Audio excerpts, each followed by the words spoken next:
Well, good morning.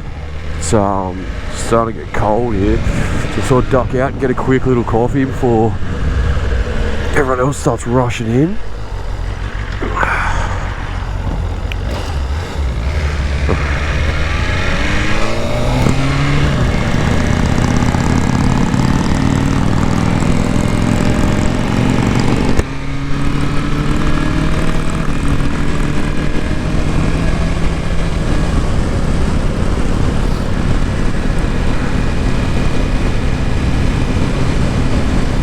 I should gap this dude, but he looks like a fucking boomer who'll get upset.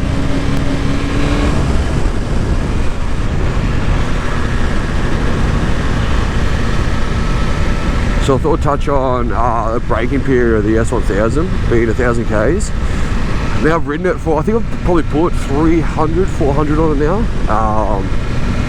I mean, the killer is as soon as it hits at 8000, it just cuts straight out. You've got no power. I know. I think like the manufacturer probably thinks it's a good idea, but like having it cut out like that when you least expect it, damn. Yeah, it's fucking. I think it's probably a bit of a dangerous thing, if anything.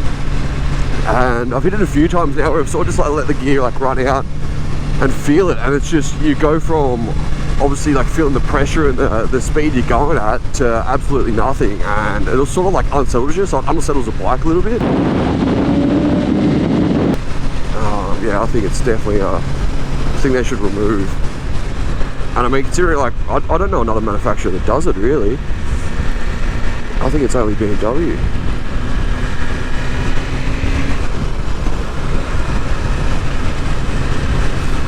So just heading to a cafe that's along the beach. I mean, it's a nice little morning spot, and this cafe's got QR code, so you can just sit there and don't have to fucking talk to anyone.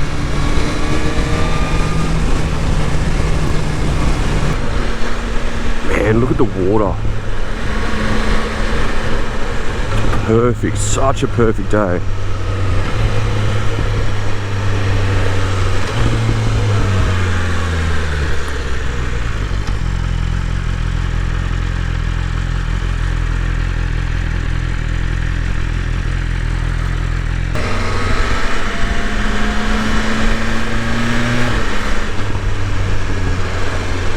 Man, look at that view. You actually can't beat it.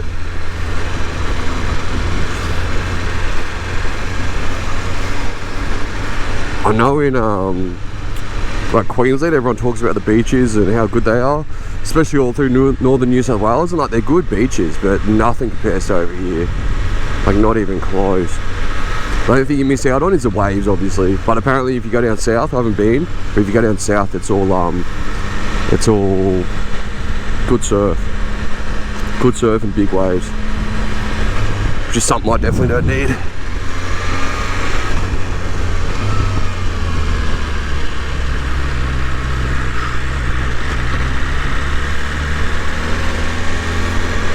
I actually haven't been down in this little pocket yet. There's like a car park down there you can go into.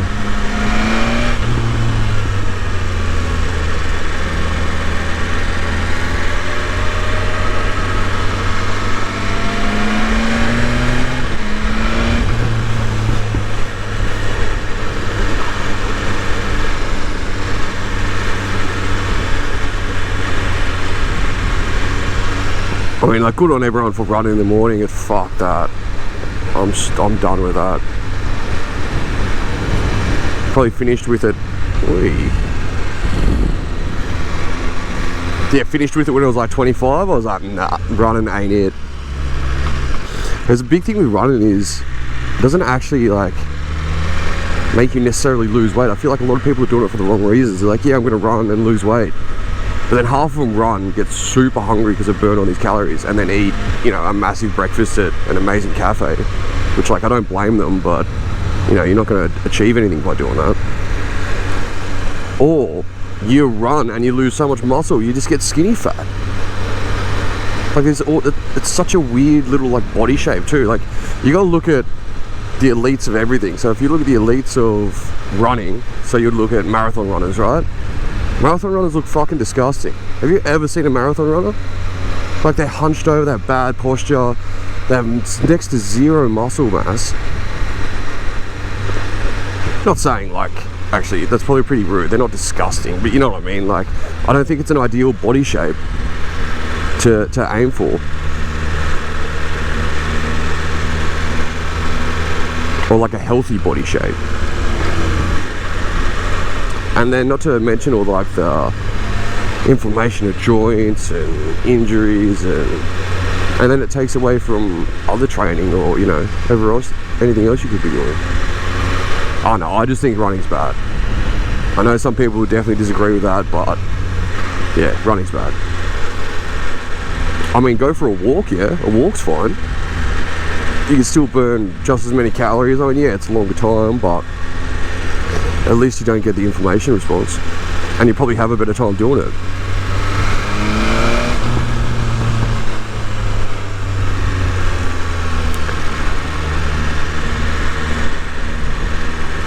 So I've only lived in Perth for a couple of months. I actually haven't done a winter here. Now I know it gets cold and everyone said there's like a period of like 2 months where it's pretty depressing. But man, so far, so good. I mean, it's only April. So there's a lot to come, but no complaints so far.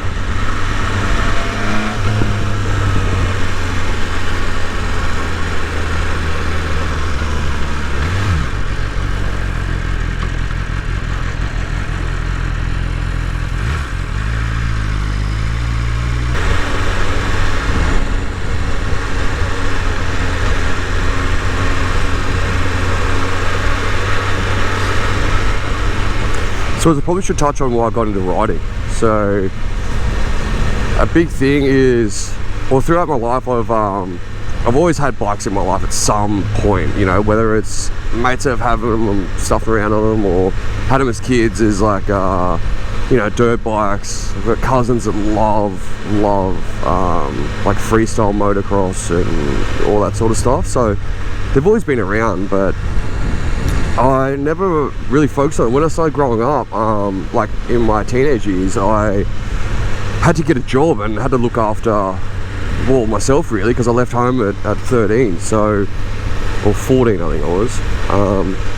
But yeah, so I had to get out and figure out what the hell to do and make money. So I pretty much dropped out of school and started doing a work at Woolies as like package shelves at night. And that sort of, you know, cut it for a while and, you know, did whatever. And then I left there, moved out of my hometown, and I went straight to Canberra and started working as a roof tiler, and, you know, did a few trade assistant jobs until I was like 17, 18. And I think that, like, having to grow up quick sort of took away the fun of what I could actually do. So, you know, most weekends were working or sitting at home because you didn't have money. Like, I think I was getting paid $7.20 an hour as a trade assistant. What is this thing? It was a Triumph, was it? Pretty good. Yeah, I think it was like $7.20 an hour, and rent was like $3.50 a week. And by the time like I paid my rent, I would, you know, I'd pretty much be done with money. I had like $100 left. A few times like my car ran out of fuel, so I'd just have to walk to work, and like the distance was like 15 k's. Like it wasn't a quick walk. I'd walk to work, and then because I had nothing to eat, I would walk home. I'd get so hungry. I remember being dizzy like a few days in a row. I'd just have to wait to get paid so I could buy some Woolies frozen meat pies, and I'd live off them for the next like 3-4 days. Now when I think about it, like, yeah, it probably taught me a lot of things to, you know, be thankful for what I have and what I'm doing and all this stuff, but it also, I never trust anyone around roundabouts.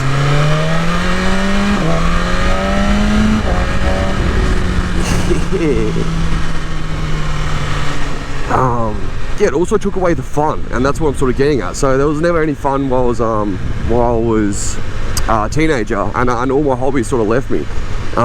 Then as soon as I turned 18, I joined the army, And obviously the army, you're locked away for 3 months doing basic training, and then you're shipped out to you know, wherever you want to go. I was infantry, so I got sent to Singleton, which is in the middle of fucking nowhere, and you lock down the camp pretty much all week, and then you get to go out on the weekends. And the weekends you're so, you know, wrecked from training and you're young, all you want to do is drink. Like, you just want to drink and sort of forget about the week that happened, and then you do it all again fucking Monday. So I did that, and there was just no room to really enjoy anything. It was just work and get drunk. And then so I was army for 7 years, and it was a lot of that, you know, was just not putting time into myself. It was all just thinking about what work's going to need and what work wants and all that sort of like mentality. And then, yeah, after 7 years at 25, I got out, and as soon as I got out, I started to yeah, have a bit more time. Oh, what do we got here? Is this a breakout? I don't really know Harleys, but I think they look sick. I'd definitely have one. I'd have a Fat Boy for sure. A Fat Boy would be sick. Yeah, so I got out at 25, and yeah, started to sort of figure out what I liked, and started getting back into, you know, diving, spearfishing. Even had a jet ski for a while, just the stuff around on the ocean.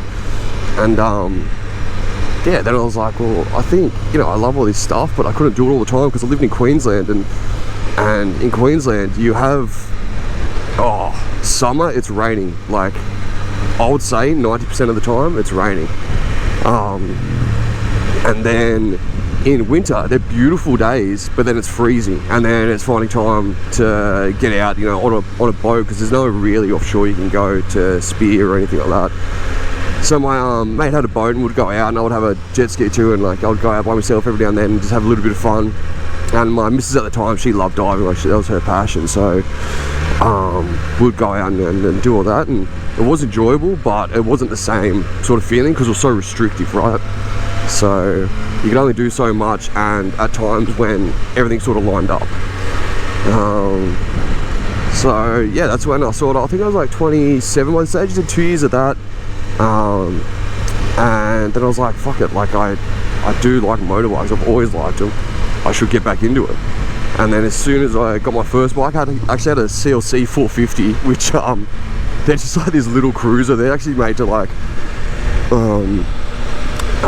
compete against like the Honda Rebel, a little cruiser thing they make, which was like, that bike was just to putt around on and, you know, sort of get used to the road rules on a bike, because I don't know about anywhere else, but in Australia, and especially in Perth, people just don't pay attention to anything, especially older drivers, and you know what they're like. Even this person thinking about pulling out, like, yeah, they're unpredictable. So yeah, I wanted something I was going to be pretty confident on, and if I did come off, you know, I'm not going to absolutely wreck myself or ruin my budget, you know, with wrecking an expensive motorbike. So yeah, I started there, and that's pretty much where I started getting back into bikes. And then yeah, I had that CLC 450, then I had an R7. R7 was fun, but like it was another stepping stone to build up what I wanted. And then yeah, after the R7, that's when I first got the Ducati V2. And everyone's like, I've had so many things where people have spoke to me about them, been like, you know, they're underpowered, they're this, they're that, they're this, they don't even, you know, it's not a true Ducati experience, blah, blah, whatever the fuck. Like, to me, it just doesn't make sense that they can say that Ducati's making something from the brand of Ducati that is not Ducati. Like, what are you trying to say, mate? Like, they're just trying something new and you don't like it because you've ridden them your whole life and you've got a formed opinion you don't want to change. I don't know. It never made sense to me. But that bike is one of the funnest bikes I've ever ridden. Like, besides a dirt bike, that V2 is so light and you can just throw it around and it gives you so much confidence. Like, I'm no, you know, racer or anything by any means. Like, I'm just a average guy that likes bikes, that is okay on them. That's it. And for me, that bike is absolutely perfect. So yeah, I would never sell that thing. I think for as long as for as long as I keep riding, I think that thing's going to be in the garage, and I'll have it.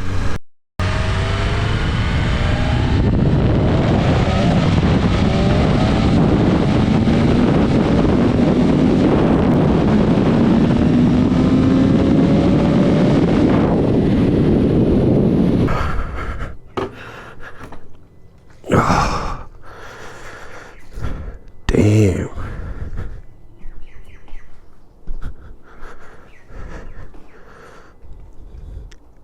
You can't deny it's got to be one of the best looking bikes by far. I see why everyone loves them. And bringing back the shark gill like fairing on it, like that's awesome. Except this big ugly exhaust needs to go.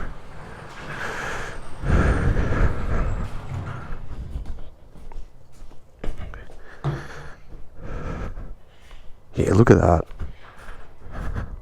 I mean, the V2 still looks good, and the red's perfect. There's something about the fairing on this, I don't know, I reckon it's awesome. Yeah, like I said, like this round's just for a bit of fun. It's nothing serious. Yeah, and if you watched it, thanks, but I'll see you next time.